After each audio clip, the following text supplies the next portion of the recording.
really important for success. And I'll just point out one of the things that I encountered early on is having taught both the research methods and stats course. When I started, I had experience teaching stats, so I understood that practice was helpful, right? I would model a problem and then they would practice a problem. We would sort of do this back and forth dance.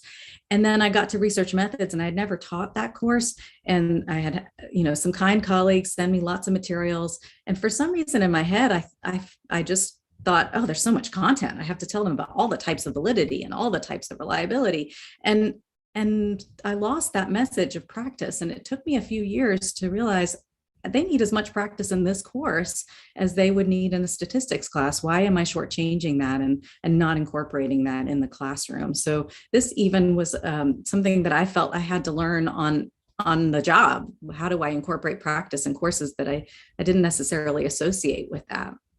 And then gauging and adjusting to the learners. How do you know they're learning as you go? So where is it that you're pausing and asking them for feedback or getting frequent formative feedback from them so that they understand what they don't know and you understand where they are with that material and what adjustments you might need to make.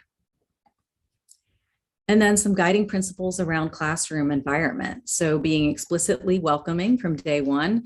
I had the privilege of being in the session yesterday about inclusifying your syllabus. I think these are exactly the kinds of messages we want to be able to think about. How do we set a good impression early on that welcomes our students? Not assuming that people are comfortable engaging, that they may not feel comfortable raising their hand or even typing into the chat. So offering various modes of participation.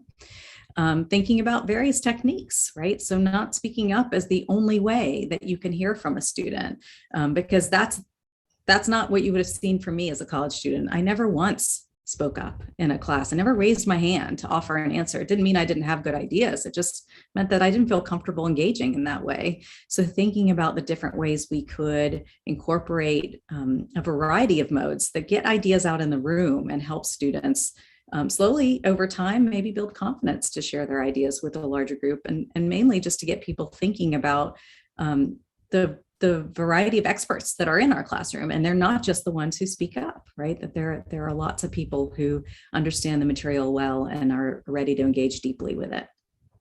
And then structuring activities and facilitation. Again, really providing guidelines for how to do things and spelling them out very clearly.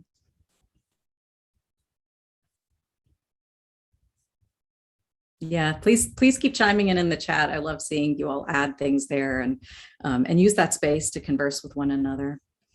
So I wanted to share a little bit about just some of the activities that I'm involved with, just to, again, to sort of help you see that lens of inclusion.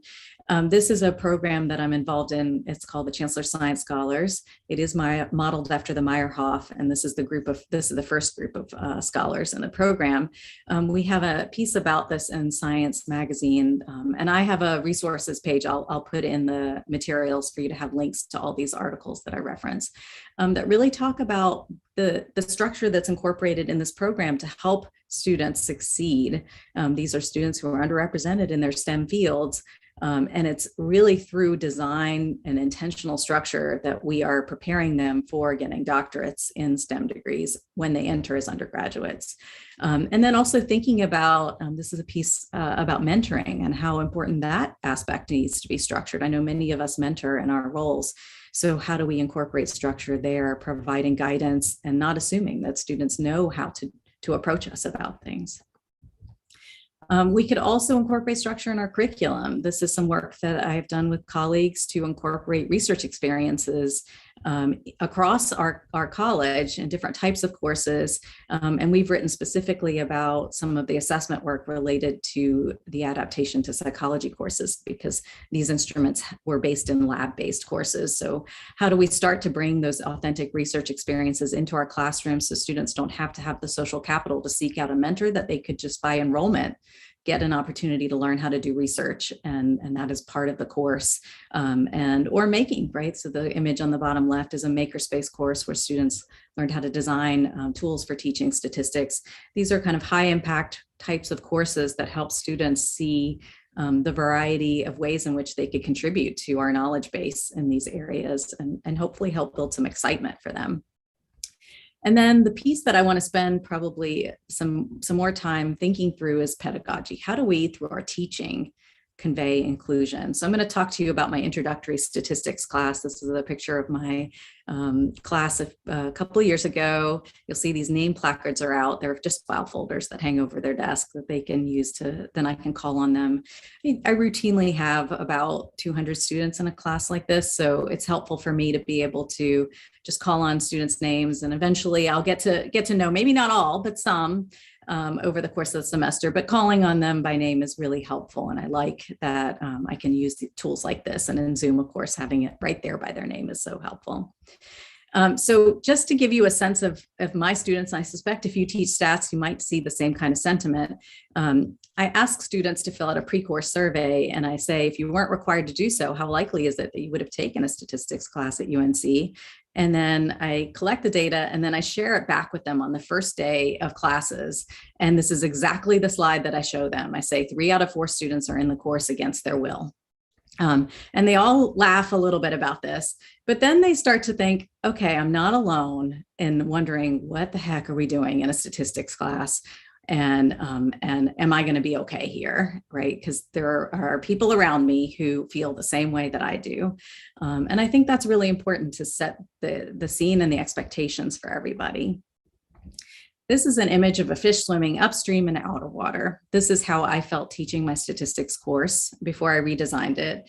It's also a couple of idioms. And as an English as a second language learner, things like that were really hard for me to figure out before the internet.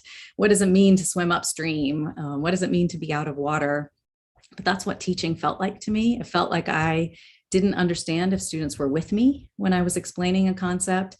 And I didn't feel like I was utilizing my strengths to be standing in the front of the classroom, working on a problem and wondering if they were with me. I really wanted to walk around the room and find out where were they stuck and how could I help them, and really tease out what the hard concepts were and use the time we had in class with each other to work on those hard concepts. So that led me to flip my course. And this was close to 10 years ago. Providing video content for students to watch before coming to class, short modules. Now, of course, in 2021, recording material and posting it for students isn't revolutionary, but at that time it was not common, and getting students to think about engaging with material before coming to class was not a trivial act. So in addition to wanting to measure learning, potential learning gains as a result of this approach, I also wanted to see, could I get them to like statistics more? Because you saw from day one, they weren't sure why they were there. But I found myself in this discipline, in quantitative psychology, because of such a wonderful introductory statistics course. And I knew that that was my role, was to show them what you could do with a field like this, where you could go, what kind of interesting questions you could ask.